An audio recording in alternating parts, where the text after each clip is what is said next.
come along into an actual debrief session and see what this client's number one passion is. Aren't all people motivated by money? No, that's myth number one.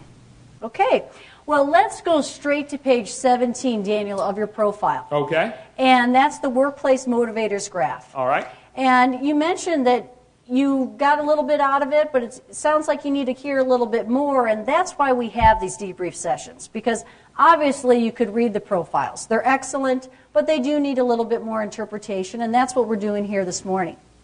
So what the Motivators is telling us, Daniel, is about your passion. Okay. What are you motivated, interested in? What are your talents? What is it that is going to drive you forward at this point in time? Mm-hmm.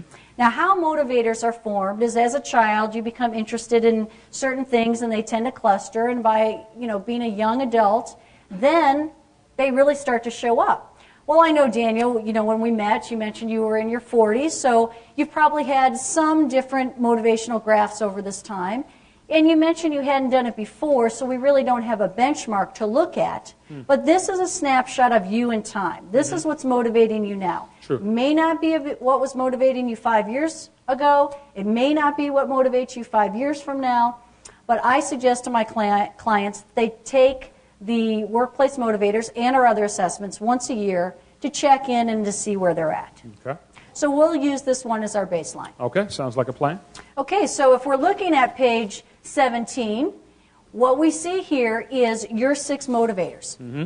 And how it breaks down is we see the national mean, which is the line that goes across the bar graph. Mm-hmm. What's important about that is that tells us how you appear to others. So that tells us intensity. Like we look at the national mean or we look at the midline and the behaviors, we look at this line to give us how much above it is telling us passion. Mm-hmm. If it's at the line, it's more about mainstream, like most people. And if it's very low, it's telling us that that's not really of interest to you at this point in time. Okay. Okay, so let's start with the couple that are really highest. So if we look at the first one, utilitarian, that's all about return on investment for time, talent, and resources.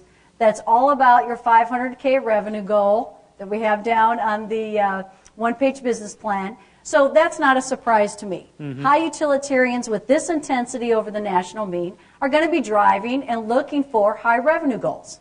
Okay? They use money as a scorecard. So you've got the goal. We talked about stretch. We talked about having a step-up goal as well. Now, the utilitarian is a lot about money. It is about efficiencies. It is about productivity. Mm-hmm. Okay? Mm-hmm. And looking at your model, mm-hmm. you're recognizing that your S-quadrant business isn't all that efficient. You know, you said, hey, I don't want to be having to get in front of people to be making money. True. You know? True. So moving to that B-quadrant business is a good idea. It's a good idea for you personally who uses utilitarian as one of your motivators, and the utilitarian loves to produce. But let me ask you this question. There's 2 types of utilitarians. The spender, mm-hmm. who makes money and is energized by these high revenue goals in order so that they can spend money. And they tend to have little savings and debt. There's another type of utilitarian which they produce to save money. So they're really about making it and putting it away. So may I ask, which one are you? Oh, I think we know the answer. Do I have to tell the truth in front of all my friends? Yeah. Well, I appreciate it, Ron. So there are 2 types of utilitarians, you're telling me that. I didn't see that in the graph when I tried to, or in the pre-read. It's an interesting insight that you bring. Well, I have to admit, I'm probably the first. I'm probably the one that makes the money, but then spends it and doesn't save enough.